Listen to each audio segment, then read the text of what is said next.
Bonjour Isabelle Gerbasi. Bonjour Adrien. Vous êtes directrice des études économiques au Crédit Agricole. Il y a eu une grande cassure au second semestre 2018 dans la croissance mondiale qui affecte aussi la zone euro. Alors est-ce que cette cassure est provisoire ou est-ce qu'on peut penser qu'à moyen terme, le régime de croissance va s'améliorer ? Alors, il faut déjà comprendre les raisons de ce ralentissement. Moi, j'en vois trois. Il y a déjà un essoufflement naturel du cycle. Il y avait beaucoup de gros pays, on pense notamment aux États-Unis ou l'Allemagne, qui étaient plutôt en haut de cycle. Et donc, on était à un pic d'activité. Ça veut dire qu'ils avaient mobilisé l'ensemble des facteurs de production. On le voit au travers du taux de chômage extrêmement bas dans ces pays et puis les difficultés de recrutement que l'on peut avoir. Et puis aussi saturer plutôt les capacités de production. Le taux d'utilisation était à un niveau élevé. Et traditionnellement, lorsqu'on est à ce pic, on se met de manière assez naturelle à ralentir. Donc, on a ce premier élément. Alors, on a été au-delà de cet essoufflement naturel du cycle parce qu'on a un niveau très élevé d'incertitude au niveau global.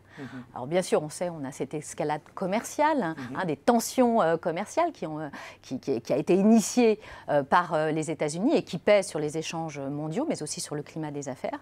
Et puis, on a cette saga interminable du Brexit qui ajoute à la morosité ambiante.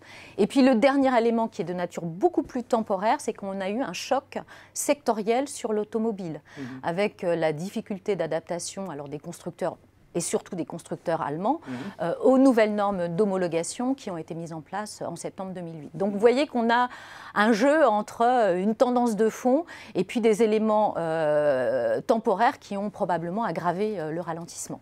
Alors ces éléments temporaires, certains quand même pourraient durer, c'est-à-dire que si le commerce mondial est en voie de recomposition, quand même tout ça, ça change la donne pour pas mal de pays. Pour la zone euro par exemple. Alors pour la zone euro, il est très clair qu'on a eu quand même, on a pâti de cet environnement moins porteur et de cette incertitude élevée qui ne va pas forcément se résorber très rapidement parce que certes, M. Trump pourra arriver à négocier quelque chose avec la Chine, mais la question est de savoir s'il ne va pas ouvrir un nouveau front sur l'Europe et en particulier sur l'Allemagne et le secteur automobile. Et on sait que l'Allemagne a particulièrement souffert en fin d'année en raison de ces difficultés dans le secteur automobile.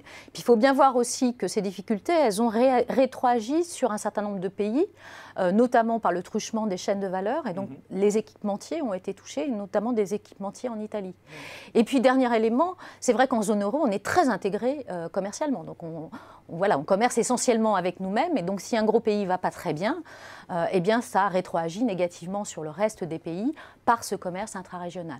Mais il faut noter quand même que la consommation, elle, est restée solide. On a un peu de création d'emplois, les salaires accélèrent un petit peu.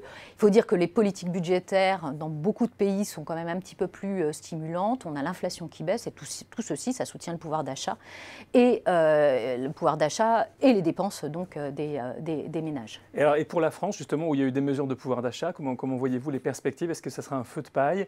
Est-ce qu'à partir de 2020, on va avoir un essoufflement de cette résistance de la croissance française? Alors, il faut comprendre la résistance de la croissance française, puisqu'effectivement, une fois n'est pas coutume, elle va probablement superformer la croissance de la zone euro. On s'attend à une croissance autour de 1,4%, alors qu'on sera plutôt autour de 1% sur la zone euro. Donc, pourquoi, 2019, ouais. Pourquoi on a en 2019, pourquoi on a cette résilience de la croissance française?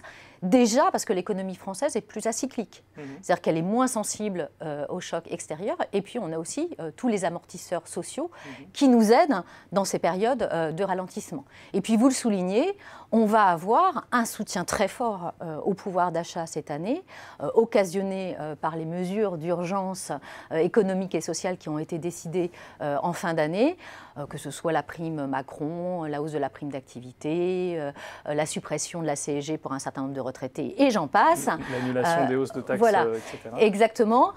Donc tout ceci devrait soutenir le pouvoir d'achat et on s'attend à ce que finalement ça se traduise par plus de dépenses. Sauf que ce que l'on constate aujourd'hui, et donc ça reste quand même un petit point, il y a un petit pari et un point d'interrogation, c'est que cette augmentation du pouvoir d'achat a été aujourd'hui absorbée par une hausse du taux d'épargne.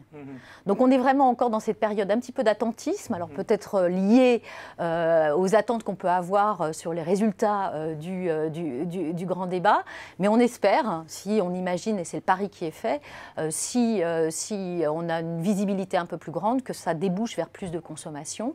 Et si on se projette sur l'année 2020, on a quand même encore un environnement global qui devrait être à ce moment-là un petit peu plus porteur et qui devrait soutenir l'activité française.